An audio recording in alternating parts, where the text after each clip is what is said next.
ng bayan, maasahan anumang panahon.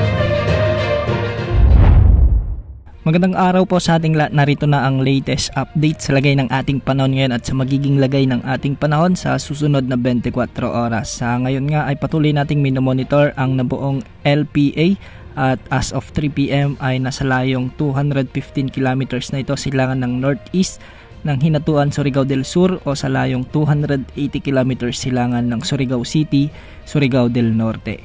Sa ngayon ay easterlies naman ang nakakaapekto sa nalalabing bahagi ng ating bansa.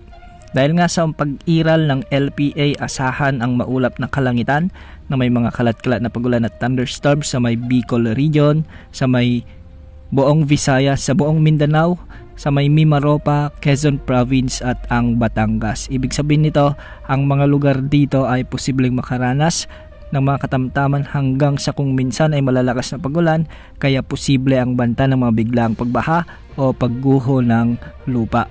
Ayon sa Pag-asa, ang LPA na ito ay mababa naman sa ngayon ang tsansa na mag-develop bilang bagyo sa susunod na 24 oras. Ngunit dahil nga sa tinatahak nito ang mga kalupaan, ay asahan ang maulang panahon sa maraming lugar mula ngayon hanggang bukas. Samantala sa Luzon ay may mga umiiral namang thunderstorms dulot ng easterlies. Makikita natin sa ating satellite animation na ang maraming lugar sa northern at central Luzon ay nakakaranas ng mga pag-ulan dulot ng mga localized thunderstorm na minsan ay nagiging severe thunderstorms, particular sa bahagi ng Benguet, Abra, Nueva Vizcaya, sa may La Union, ilang bahagi ng Pangasinan at Ilocos Sur, ilang bahagi ng Nueva Vizcaya, at sa central Luzon naman ay sa bahagi ng Tarlac at ilang bahagi ng Bulacan.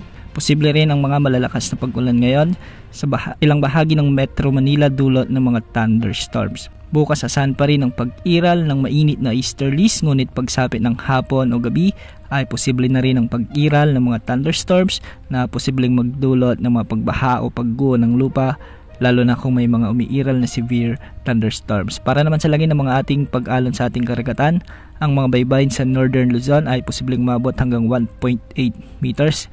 Ganitong taas din ng mga pag-alon ang inaasahan sa mga baybayin ng Visayas, ang nalalabing bahagi ng Luzon at ang buong baybayin ng Mindanao. Sa ngayon ay wala pa rin tayong namomonitor na anumang sama ng panahon gaya ng LPA o bagyo na posibleng pumasok sa ating area of responsibility sa susunod na 2 araw. Ngunit base sa latest tropical cyclone threat potential forecast ng Pag-asa, mula sa araw na ito hanggang sa araw ng May 8 ay may inaasahan na pamumuo ng tropical cyclone like vortex. Ibig sabihin nito sa manang panahon sa timog silang bahagi ng Philippine Area of Responsibility. Inaasahan na ito ay kikilos patungo sa silangan ng Visayas at Southern Luzon. Ayon sa Pag-asa, mababa naman ang tsansa na mabuo ito bilang isang bagyo.